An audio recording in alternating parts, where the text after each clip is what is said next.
ہمارے یہاں مسجد میں 7:30 بجے عید کا خطاب ہوگا، اور میں انشاءاللہ یہ خطاب کروں گا جو آن لائن ہوگا،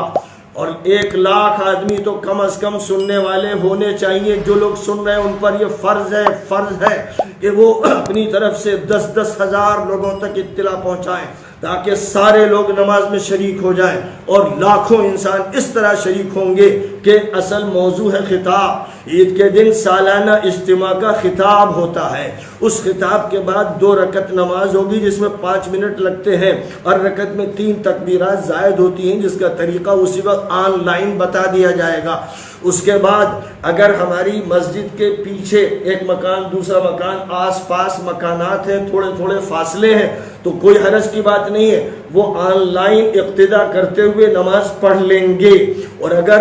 ان کا آگے گھر ہے یا بہت فاصلے پر ہے تو پھر وہ یہ کر سکتے ہیں کہ صرف نماز کے وقت وہ کسی کو امام بنا دیں گے جو 2 رکعت نفل کی طرح ان کو پڑھا دے گا، جس میں 6 تکبیرات زائدہ ہوں گی، اور اس نیت کے ساتھ احناف ہوں گے تو یہ نیت کریں گے کہ واجب نماز ہے، شوافی ہوں گے، مالکیہ ہوں گے، حنبلی ہوں گے تو یوں سوچیں گے کہ سنت نماز، ان کی یہاں یہ نماز سنت ہے اور احناف کے یہاں واجب ہے، اس سے کوئی فرق نہیں پڑتا، لیکن نماز تو ادا کیا جائے گا۔ تو وہ اتنی دیر نماز ادا کریں گے جتنی دیر میں ہمارے یہاں نماز ادا ہوگی، پھر اس کے بعد خطاب ہوگا عید کا عربی زبان میں، اور جب وہ عربی زبان کا خطاب ہوگا تو وہ بھی آن لائن وہ سنیں گے، اس میں شریک رہیں گے۔ اس کا پھر نتیجہ یہ ہوگا کہ لاکھوں انسان ایک جگہ سے جڑ کر آن لائن سسٹم پر، جو اللہ کا عطیہ ہے کہ اللہ نے آج اسی کے ذریعے ہمیں یہ موقع دیا کہ ہم آپ سے بات کر رہے ہیں، ورنہ ظاہر ہے کہ چند لوگوں سے بات ہوتی تھی، لیکن آج اللہ نے فضا کو ہمارے لیے مسخر کر دیا ہے، اور اللہ تعالیٰ نے ہمیں وہ راستہ سمجھایا کہ ہم گھر بیٹھ کر ہزاروں لاکھوں انسانوں تک اپنی بات پہنچا رہے ہیں۔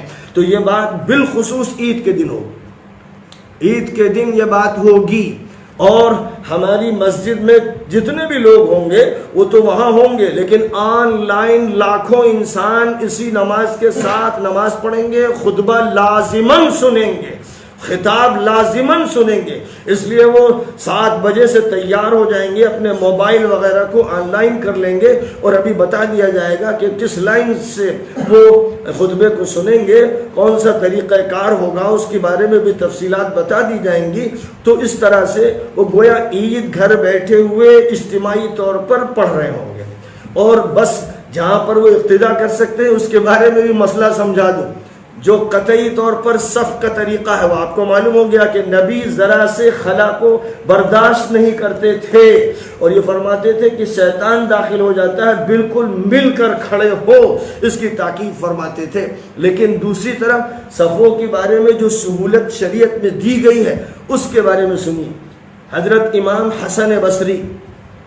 زبردست جلیل القدر تابعی ہیں، اور 20 صحابہ کرام کو دیکھا اور ملاقاتیں ہیں۔ وہ یہ فرماتے ہیں کہ اگر تمہارے درمیان اور امام کے درمیان بیچ میں کوئی نہر ہو تب بھی نماز درست ہے۔ دریا گومتی ہے مثلا، یا کوئی اور دریا ہے، امام صاحب اس ساحل پر نماز پڑھ رہے ہیں اور آپ اس ساحل پر نماز پڑھ رہے ہیں، بیچ میں یہ دریا بہ رہا ہے، تو آپ کی اقتدا درست ہے۔ اور یہ کون کہہ رہا ہے؟ امام حسن بصری، جن کی جلالت شان پر، جن کے علم پر، جن کے تقوی پر پوری امت کا اتفاق ہے۔ حضرت عروہ جو حضرت زبیر کے فرزند ارجمند ہیں، وہ فرماتے ہیں کہ وہ امام کی نماز کی اقتدا ایسے گھر میں بھی کر لیتے تھے جس کے اور مسجد کے درمیان سڑک ہوتی تھی۔ مسجد اور ان کے گھر کے بیچ میں سڑک ہے، اور وہ اپنے گھر میں اقتدا کر رہے ہیں امام کی، تو اس کو درست مانتے تھے۔ نہر، ابھی آپ نے راستہ دیکھا۔ امام مالک جو ائمہ اربعہ میں سے زبردست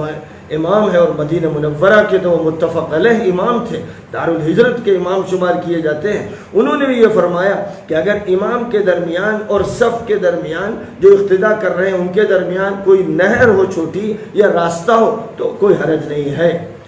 حضرت امام شعبی اور امام ابراہیم نخعی زبردست قسم کے یہ وہ حضرات ہیں جن کو اللہ تعالیٰ نے فقاہت کی اعلیٰ ترین شان نصیب فرمائی۔ وہ کہتے ہیں کہ اگر بیچ میں راستہ واسطہ آ جائے تب بھی امامت درست ہے اور اقتداء درست ہے۔ اب اتنی واضح طریقے پر جب یہ باتیں آ گئیں تو اس لیے اگر مسجد میں نماز پڑھا رہا ہوں تو اس کے قریب جو مکان ہیں وہاں والے، جیسے ہمارے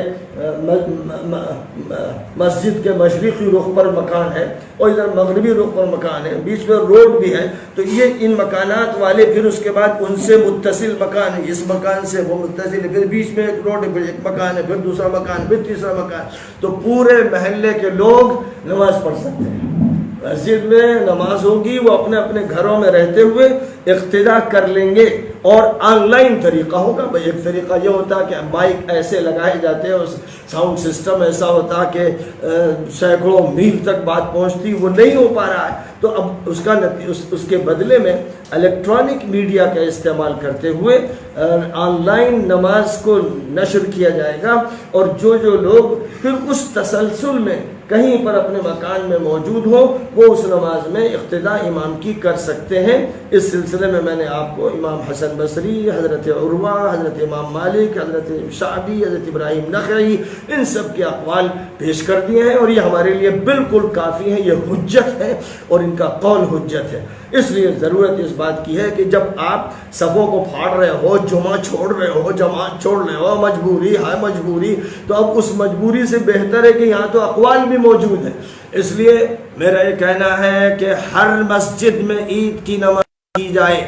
اور کیونکہ شادی کے لیے حکومت کی طرف سے 50 آدمیوں کو اجازت دی گئی ہے، اس لیے کم از کم 50 آدمی تو ہر مسجد میں ہوں، پھر اس مسجد سے لگے ہوئے مکانات میں رہنے والے اقتدا کریں اپنے مکانوں میں رہتے ہوئے، اور آن لائن نماز کی تمام حرکات کو نقل کیا جائے تاکہ اقتدا میں کوئی خلل واقع نہ ہو۔ بہرحال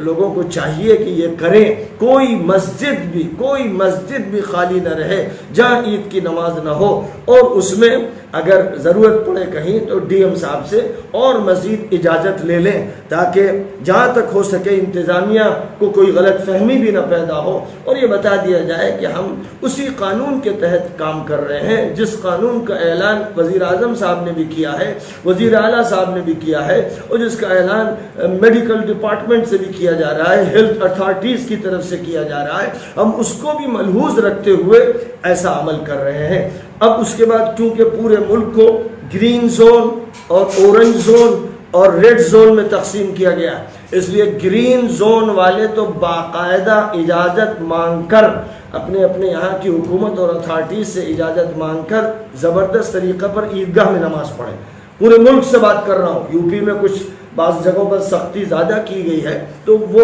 اپنے مسئلے کو اس طرح حل کرے جس کو میں نے پہلے بیان کیا، لیکن ملک میں جہاں گرین زون ہے وہاں پر اجازت لی جائے، اطلاع دے دی جائے، اور عیدگاہ میں ویسے ہی نماز ہو جیسے معمول کے مطابق ہوتی ہے، وہاں یہ عمل کرنا چاہیے۔ اور جہاں پر ریڈ زون ہے وہاں احتیاط اسی طرح کرنی چاہیے جیسے اب تک کرتے چلے آ رہے ہیں، اور چند لوگ مسجد میں حاضر ہو کر نماز پڑھیں، اور پھر آن لائن اقتدا کا نظام ہو۔ پھر اقتدا میں زیادہ جو اہم ہے وہ ہے خطاب کا سننا۔ یہ سالانہ اجتماع ہے، اگر آپ سب ایک جگہ جمع نہیں ہو پا رہے ہیں تو پھر اور لاکھوں انسان ایک جگہ کے خطاب کو سنیں۔ تو بہرحال میں اپنی طرف سے تو اعلان کر رہا ہوں کہ انشاءاللہ 7:30 بجے ہمارے یہاں عید کے سلسلے کا ایک بیان ہوگا، وہ بیان تو میں دوں گا، اور اس کے بعد نماز ہمارے کوئی امام پڑھا دے گا، اور اس کے بعد جو خطاب ہے وہ بھی کسی کے ذمہ کر دیا جائے گا، جو خطبہ عربی میں معمول کے مطابق دیا جاتا ہے۔ لیکن جتنے لوگ سن رہے ہیں ان سے کہہ رہا ہوں، وہ جتنوں تک بات پہنچا سکتے ہیں ان سے کہہ رہا ہوں کہ اس نماز سے وہ جڑ جائیں، اور اس طرح جو اجتماعی نظام ہے ہمارا اور یہ سالانہ اجتماع ہے یہ واقعہ بن جائے، اور صبح سے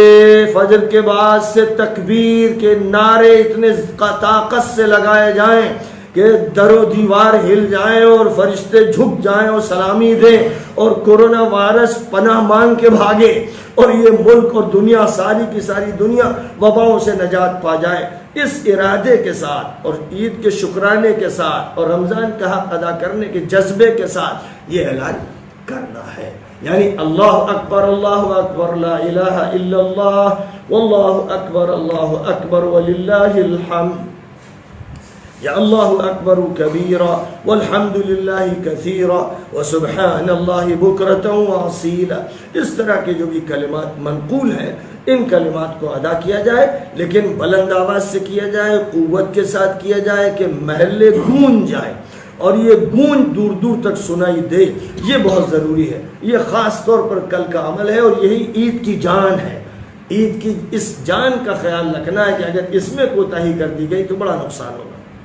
بہرحال ان اعلانات کے ساتھ ایک ضمنی اعلان بھی کر دینا چاہتا ہوں۔ ایک تو یہ کہنا چاہتا ہوں کہ ندوے میں، دیوبند میں اور دیگر مدارس میں مسجد میں نماز ہونی چاہیے، 50 افراد ہوں، پھر وہاں جو طلبہ ہوں وہ اپنے اپنے کمروں میں، دالانوں میں، جہاں جہاں پر بھی وہ اصول کا لحاظ رکھتے ہوئے، ہدایات کو ملحوظ رکھتے ہوئے کھڑے ہو سکتے ہوں تو راستہ بیچ میں ہو، دوری ہو، اس سے کوئی فرق نہیں پڑتا، اقتداء صحیح ہوگی۔ لیکن جتنے لوگ بھی ہیں اس کیمپس میں ان سب کی عید کی نماز ایک امام کے ساتھ ہو، ایک امام کے پیچھے ہو، یہ انہیں کرنا چاہیے، یہی حکم شرعی ہے۔ اور اس کے علاوہ جو دوسرے حل بتائے جا رہے ہیں جس میں گویا ہماری اس اجتماعیت کو پارا پارا کرنے کے مرادف عمل ہو رہا ہے، وہ درست نہیں۔ ایک وضاحت آپ نے کر دی تھی لیکن اس کی پھر اور بات واضح ہو جائے، جن حضرات کے مکانات مسجد سے دور ہیں تو کیا وہ موبائل کے ذریعے تو اقتداء ان کی ہو نہیں سکتی نماز کی؟ تو نماز میں آپ نے فرمایا تھا کہ وہ اپنے یہاں خود کوئی ایک امام بنا لے۔ دو شکلیں ہیں، اگر وہ گھر یعنی ایک گھر اور دوسرے گھر سے قریب ہے اور بیچ میں کوئی راستہ ہے، یہاں تک کہ کوئی نہر بھی ہے جیسے گومتی نہر ہو یا جمنا ہو تو بھی اقتداء ہو سکتی ہے۔ جیسے کہ اگر کسی اور شہر میں ہے، لکھنؤ کی، اگر کسی اور شہر میں ہے تو وہ ہمارے ساتھ نماز میں بیان میں شریک رہیں، خطبے میں شریک رہیں، نماز کا بیچ کا 5-7 منٹ کا جو وقفہ ہے اس میں اپنے میں سے کسی کو امام بنا لے اور وہ نماز پڑھ لے، یعنی اپنے میں سے کسی کو امام بنا کر عید کی نماز پڑھ لے۔ ایک اور بات اس سلسلے میں مزید عرض کرنی ہے، عن ابن مسعود رضی اللہ تعالی عنہ قال من فاتته صلاة العید فلیصلی 4، مجمع الزوائد میں یہ حدیث دوسری جلد میں نمبر اس کا 205 ہے، اور طبرانی نے معجم کبیر میں یہ حدیث ذکر کی ہے، اس کا نمبر 9532 ہے، جس میں حضرت عبداللہ ابن مسعود جیسے فقیہ حضور کے صحابی جلیل یہ فرماتے ہیں کہ اگر کسی کی عید کی نماز فوت ہو جائے تو وہ 4 رکعت پڑھ لے، یعنی 4 رکعت نفل کی نیت سے پڑھ لے۔ تو جو عید کا وقت ہوتا ہے اس وقت وہ عیدگاہ نہیں جا سکا، عید کی نماز نہیں مل سکی تو وہ بھی محروم نہ ہو، نماز کا بھی متبادل ہو۔ تو نماز کے متبادل کے لیے تو یہ بتا دیا گیا کہ 4 رکعت پڑھ لے۔ اس زمانے میں میڈیا تھا نہیں الیکٹرانک، ورنہ وہ یہ کہتے ہیں کہ وہ سن لے، الیکٹرانک میڈیا سے خطبہ بھی سن لے۔ تو وہ بات اب میں آپ کے سامنے ذکر کر رہا ہوں کہ وہ خطبے سے جڑا رہے، بیچ کے وقفے میں اگر عید ہو سکتی ہو تو عید کی نماز پڑھ لیں، ورنہ 4 رکعت لوگ پڑھ لیں، تاکہ شکرانہ جو اللہ کا رمضان کے بعد عید کے دن ادا کرنا ہے وہ نماز کے ذریعے شکرانہ بھی ہو اور تکبیرات کے ذریعے بھی شکرانہ ہو۔ پھر جو خطبہ ہوگا نماز کے بعد والا جو عید کا اصل خطبہ ہوتا ہے وہ بھی سنیں، اور اس سے فارغ ہونے کے بعد اب وہ محسوس کریں کہ وہ گویا کہ عیدگاہ سے اٹھ رہے ہیں اور ان کی اجتماعیت پوری محفوظ ہے، اور گویا انہوں نے تمام شیطانی اور ابلیسی اور دجالی دجل و فریب کو شکست دے دی ہے، اور وہ اپنے دین، اپنے قرآن، اپنی حدیث پر عمل کرنے کے لیے پرجوش ہے۔ تو یہ میری درخواست ہے اور امید ہے کہ درخواست پر توجہ دی جائے گی۔ بہت ممکن ہے کہ بعض لوگ منفی تبصرے بھی کریں، لیکن میں تمام ان لوگوں سے کہوں گا جو رمضان کی برکتیں حاصل کر چکے ہیں اور عید کا شکرانہ ادا کرنا چاہتے ہیں کہ ایسی باتوں کو اگر سننے کا موقع آئے تو اپنے کانوں میں روئی ٹھونس لیں، کیونکہ دنیا میں بہت سے انسانوں کی شکل میں ابلیس کے ہرکارے اور شیطان کے خادم موجود ہیں۔ وہ بھی ایسی ایسی شکلوں میں سامنے آتے ہیں کہ لوگ دھوکہ کھا جاتے ہیں کہ یہ تو بڑے صوفی ہوں گے یا بڑے مولانا ہوں گے اور بڑی اچھی بات کر رہے ہوں گے، لیکن حق سے دور کرتے ہیں۔ اللہ تعالیٰ ہر شر سے ہماری حفاظت فرمائے، ہر خیر ہماری